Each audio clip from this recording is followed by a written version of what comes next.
From the early days, following independence in 1960, Nigeria grappled with deep ethnic divisions, simmering discontent, and a young democracy struggling to find its footing. Out of this tension emerged men in uniforms, generals and majors who believed they could reshape the nation in their own vision.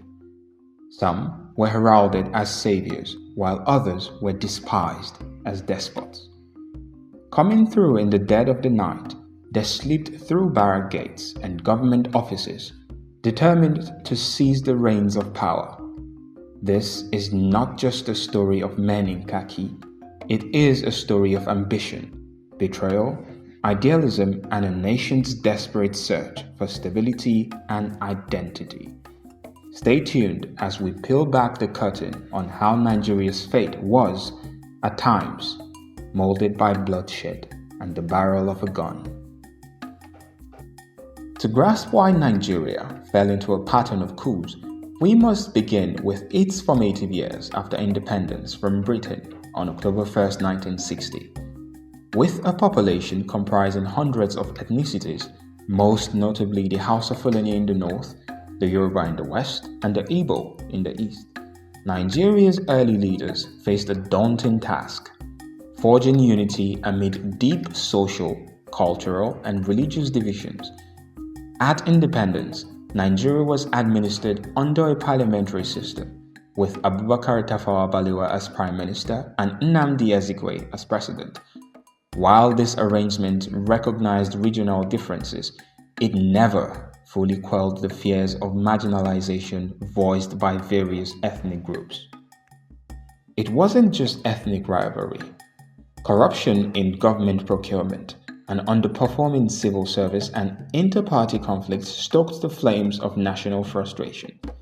For many young idealistic military officers, the British colonial legacy of a strong centralized authority remained enticing. They looked upon the politicians with suspicion, viewing them as corrupt, self-serving, and incapable of addressing the country's problems. Beneath the official pomp of the new republic lurked a power keg of discontent. And in January 1966, that power keg exploded.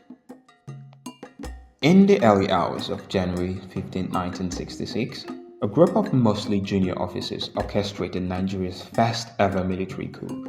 This group included Major Chukwuma Kaduna Nzebu, Major Emmanuel Ifejuna, and several others who believed the civilian government had led the nation into a morass of corruption and ethnic favoritism. Their plan was both bold and secretive. Under the cover of night, they targeted key political figures in the north and the west, seeking to decapitate the ruling elite. Prime Minister Tafawa Balewa was abducted and later found dead. The premier of the northern region, Sir Ahmedu Bello, was also killed. The coup met partial success but was not uniformly carried out across all regions, with some commanding officers either hesitating or refusing to join. Nevertheless, the existing government toppled, and Major General Johnson Aguiyi-Ironsi, who was the most senior Nigerian military officer, had to seize control, effectively becoming the head of state. This was the beginning of military governance in Nigeria, an era in which the men with rifles believed they had the moral duty to cleanse the nation of corruption, nepotism, and ethnic favoritism. Though many Nigerians initially believed the coup might herald a new era free from corruption, its aftermath rippled with suspicion. The fact that most of the key conspirators were Igbo and that prominent northern leaders bore the brunt of the casualties stoked ethnic tensions, especially in the north, where rumors of an Igbo agenda took hold. Aguiyi-Ironsi's regime therefore began under a shroud of mistrust. He soon dissolved the regional governments and attempted to centralize power, hoping a unitary system would bind the nation. But many, particularly in the north, saw these moves as confirmation that the Igbos sought to dominate. In less than 7 months, the backlash would ignite a counter-coup more devastating than the first. In the pre-dawn hours of July 29, 1966, some northern officers struck back, motivated in part by thirst for vengeance. General Aguiyi was visiting Ibadan. On that fateful night, he and his host, Lieutenant Colonel Francis Adekunle Fajuyi, were seized by mutinous soldiers and killed. The coup was orchestrated by officers like Major Murtala Mohammed and Captain Theophilus Danjuma, amongst others. The goal was twofold: avenge the deaths of northern leaders in the January coup and reassert northern dominance within the military hierarchy. In the ensuing power struggle, Lieutenant Colonel Yakubu Gowon emerged as the head of state. Seen as a moderate figure who was not deeply implicated in the January or July coup's violence, Gowon was deemed acceptable by many factions. However, the seeds of national division had already been sown. After the two coups of 1966, distrust soared among Nigerians' ethnic groups, particularly between the North and the East. This growing rift would soon culminate in an ever darker chapter, the Nigerian Civil War, which lasted from 1967 to 1970, which claimed over 1 million lives. Although Gowon eventually quelled the secession of the eastern region, Biafra, the scars of that conflict remain visible in Nigeria. Gowon's victory ironically strengthened the military's grip on national affairs, and power now resided firmly with men in uniform, setting the stage for more coups in the coming decades. By 1975, Yakubu Gowon had already been in power for 9 years, longer than any previous leader. Although he oversaw the end of the Civil War, dissatisfaction brewed over economic mismanagement, corruption, and Gowon's alleged unfulfilled promise to return Nigeria to civilian rule. Many Nigerians yearned for a more dynamic leadership that could harness the country's oil wealth for development. On July 29, 1975, exactly 9 years after the counter-coup that brought Gowon to power, Brigadier Murtala Mohammed and key allies, including Colonel Olusegun Obasanjo and Colonel Theophilus Danjuma, overthrew Gowon's administration while he was attending an OAU summit in Uganda. Murtala Mohammed's 9-month stint as head of state would become legendary. He launched an aggressive war against corruption, demoted top civil servants, and initiated policies aimed at reinvigorating the economy. His fierce, no-nonsense style and charismatic public speeches won him significant support across the country. For a brief moment, Nigerians felt a renewed sense of hope and pride. However, his decisive style and willingness to step on powerful toes also made him enemies. Early in the morning of February 13, 1976, Murtala Mohammed's car was ambushed in traffic by gunmen led by Lieutenant Colonel Bukar Suka Dinka. The head of state was assassinated on the spot. The coup attempt failed, but Nigeria was plunged into shock and grieving. Obasanjo, who was Murtala's second-in-command, escaped the ambush and became the new head of state. General Olusegun Obasanjo took the helm and, to many Nigerians' relief, pledged to honor Murtala's roadmap for returning the country to civilian rule. Under his watch, the government organized elections in 1979, and true to his word, he handed power to President Shagari, marking the dawn of the Second Republic. For a moment, it seemed Nigeria had turned a new leaf, ready to break the circle of military intervention. But the young democracy was short-lived. By the early 1980s, failing oil prices ravaged Nigeria's economy. Unemployment soared, and allegations of corruption rose sharply within the civilian government. Disillusionment grew among the military hierarchy, mirroring the sentiment from 1966.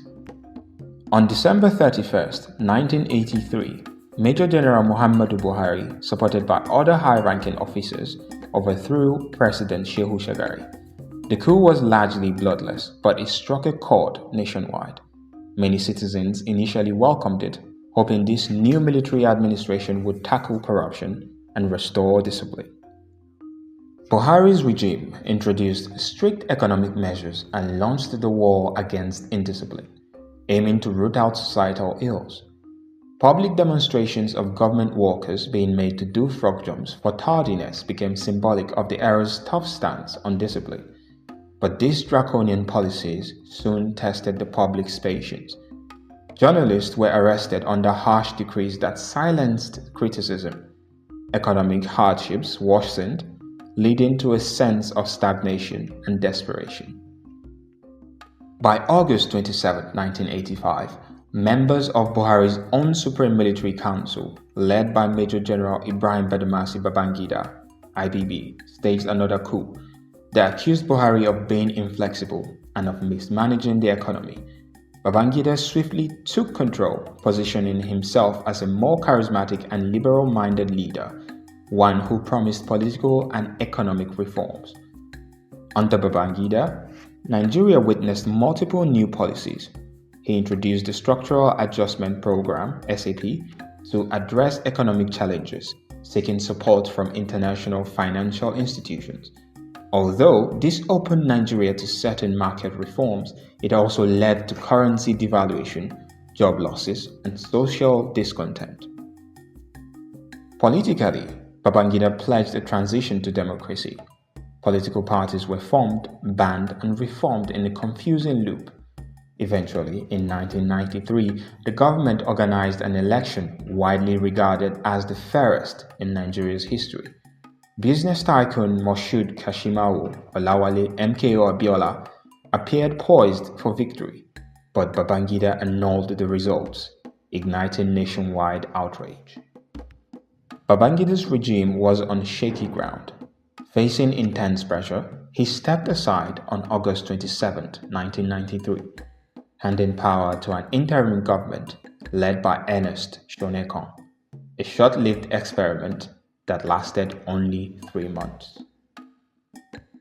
On November 17, 1993, General Sani Abacha, defense minister under the interim government, pushed aside Shonekan's government, once again installing a full-blown military dictatorship.